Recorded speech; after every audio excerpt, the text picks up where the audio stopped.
کھانے میں بال نکلنے کا کیا مطلب ہے؟ میری ایک دوست ہے، ان کے اکثر کھانے میں بال نکلتا ہے، چاہے کھانا گھر کا ہو یا دعوت کا ہو یا ریسٹورنٹ کا ہو، ہر جگہ یہ مسئلہ پیش آتا ہے۔ اس کی کیا وجہ ہو سکتی ہے؟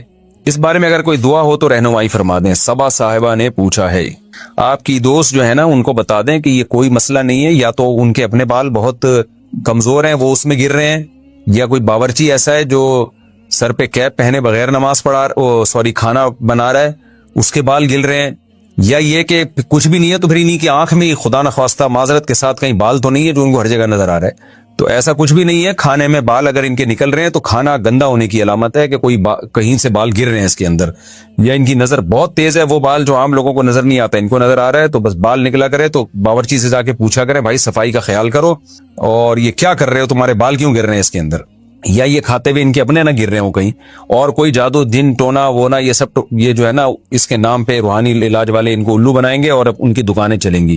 تو اس لیے فکر چھوڑ دیں اس کی، کھانا کھا لیا کریں آرام سے، اور دیکھیں کہ بال آ کہاں سے رہے ہیں۔ مکھی گر گئی تو پورا ڈبو کر نکالیں گے۔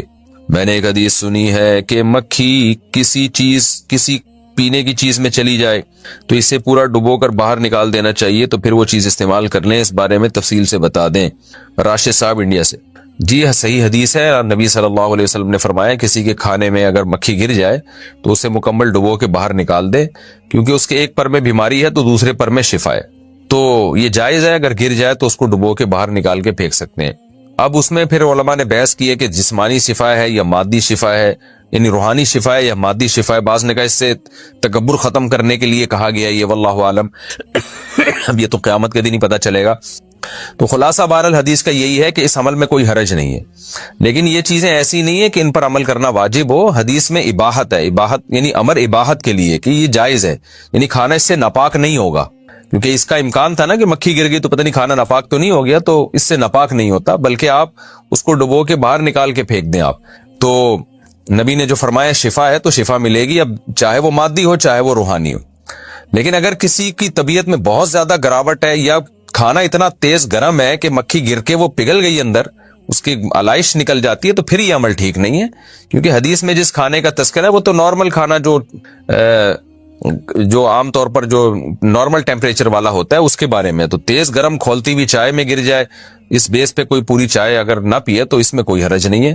تو یہ کوئی واجبی حکم نہیں ہے، یہ ایک جائز حکم ہے جس پر عمل کیا جا سکتا ہے۔ کھانے کے بعد کیا پانی پینا سنت ہے؟ کیا کھانے کے بعد پانی پینا سنت ہے؟ محمد مستقیم کراچی سے۔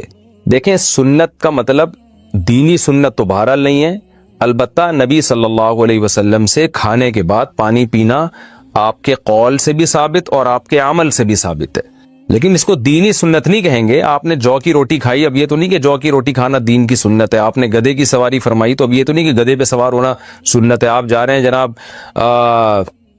دوسرے ملک جا رہے ہیں اور گدھے پہ سوار ہو کے کہ جی نبی تو خچر پہ یا اونٹ پہ سوار ہوئے تھے، تو اسی طرح کھانے کے بعد پانی پینے کا اسلام سے براہ راست تعلق نہیں ہے۔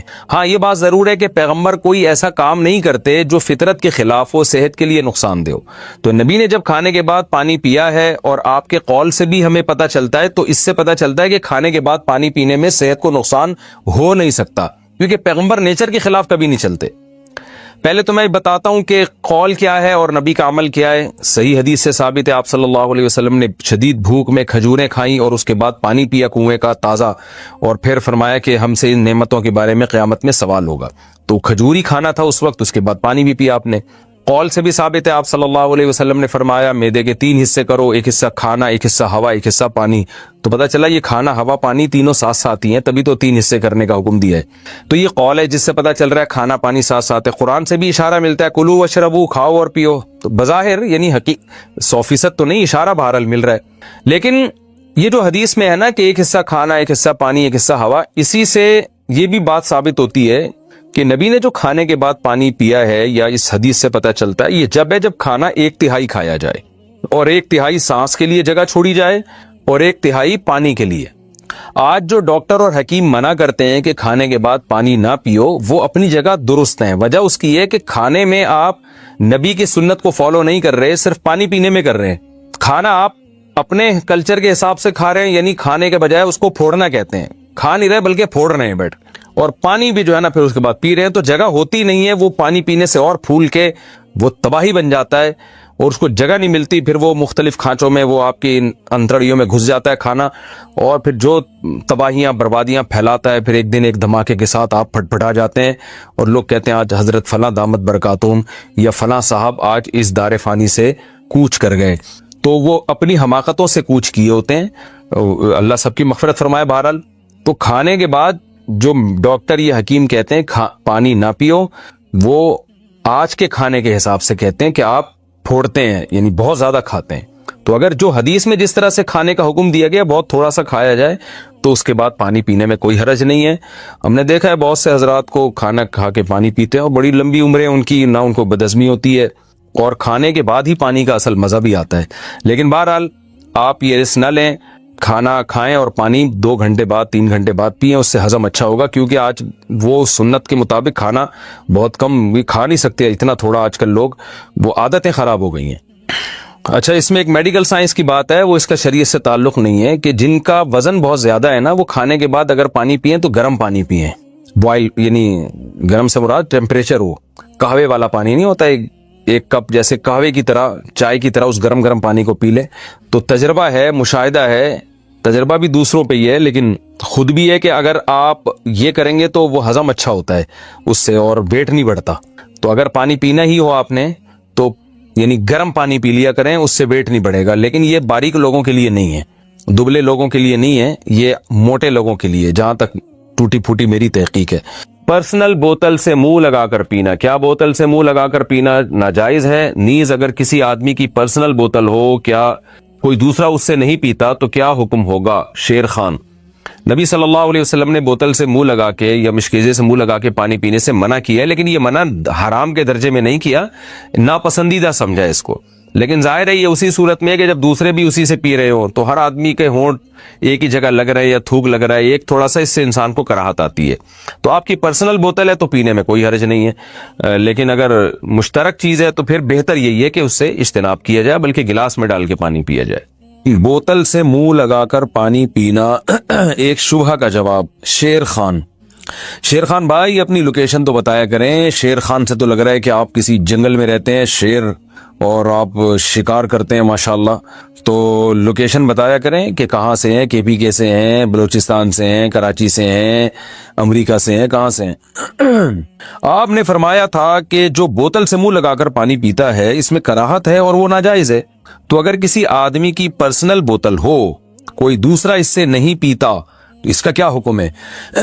دیکھیں شیر خان بھائی, پہلے تو میں نے یہ نہیں کہا تھا کہ بوتل سے منہ لگا کر ڈائریکٹ پانی پینا ناجائز ہے, مکروہ ہے, ناپسندیدہ ہے, حدیث میں ممانعت ہے. تو حدیث میں جو منع کیا گیا ہے وہ کراہت کے درجے میں, کیونکہ ان چیزوں کا تعلق آداب سے ہوتا ہے, رہن سہن کے, تو یہ حلال و حرام سے تعلق نہیں ہوتا ان چیزوں کا. تو وہ منع کیوں کیا نبی صلی اللہ علیہ وسلم نے, یعنی ناپسند کیوں کیا؟ اس کی وجہ یہی ہے کہ ظاہر ہے ایک ہی بوتل سے دوسرا آدمی کو کراہت آ سکتی ہے, آپ کا تھوک اس میں جا سکتا ہے وغیرہ وغیرہ.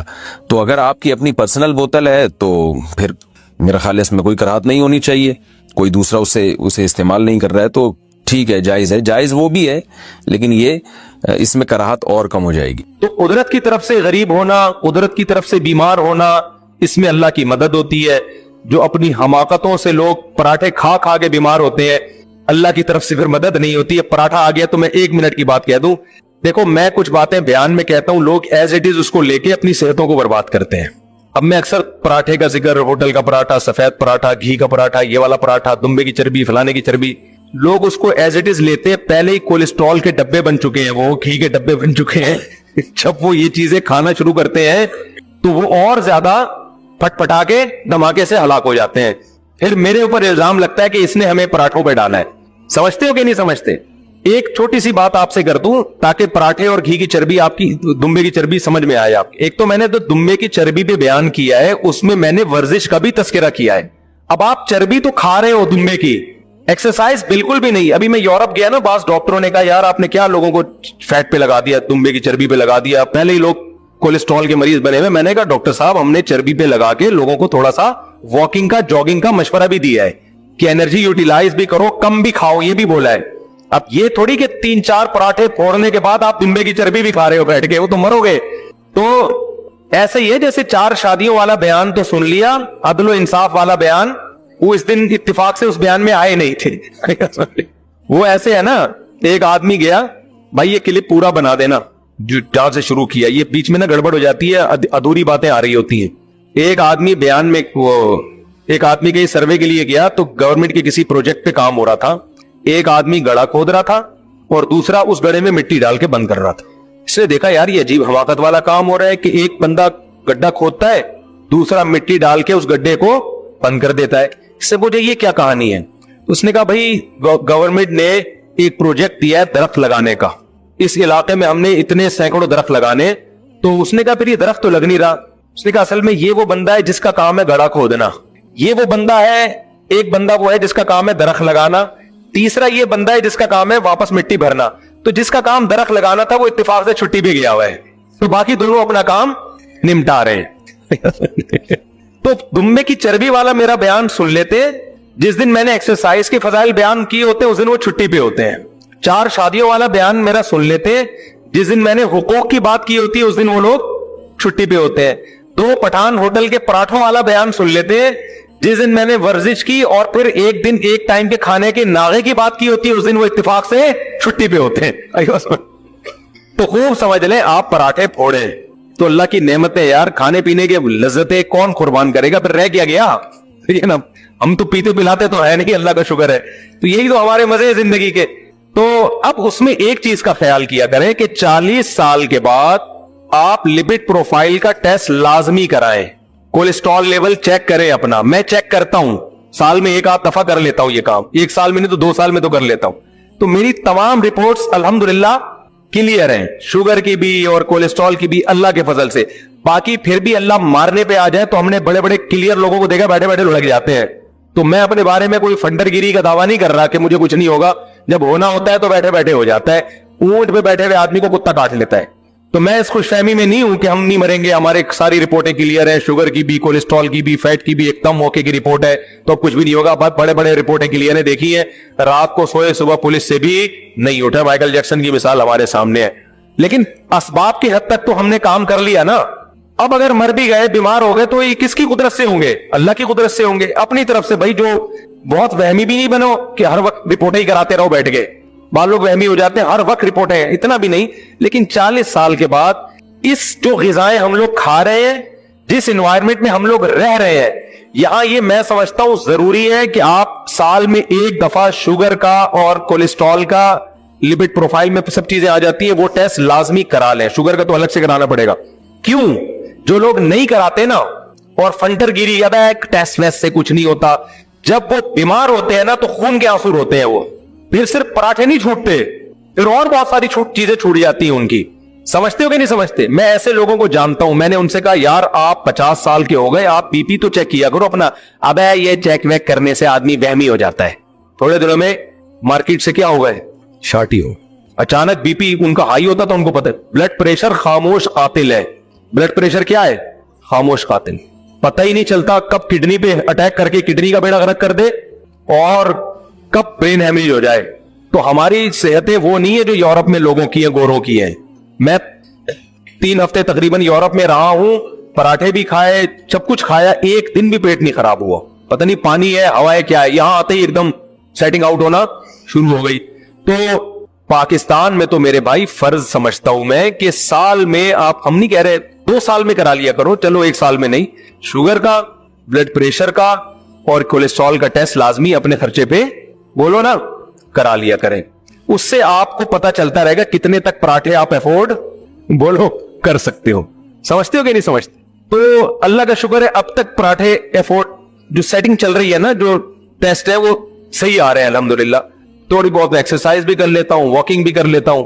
سمجھتے ہو کہ نہیں سمجھتے؟ نیند جب کمی ہو تو پھر اس کو پورا کرتا ہوں کسی طریقے سے. جیسے سفر میں نیندیں نہیں ہو رہی ہوتی ہے, زیادہ ٹینشن, اس کو میں پھر پورا کرتا ہوں. میں اس میں کمپرومائز نہیں کرتا. میرے گھر والوں کو پتا ہے کہ جب میری کھوپڑی گھومتی ہے اور میں کہتا ہوں سونا ہے, تو پھر کسی کا باپ بھی نہیں ہم کو جگا سکتا, پھر سونا ہے. پھر کوئی فون بھی فلائٹ موڈ پہ, وہ تو اکثر رہتا ہے. کیونکہ جب آدمی کی نیند خراب ہوتی ہے, ڈپریشن میں جانا شروع کرتا ہے, اسٹریس میں جاتا ہے. نیند کی کمی سے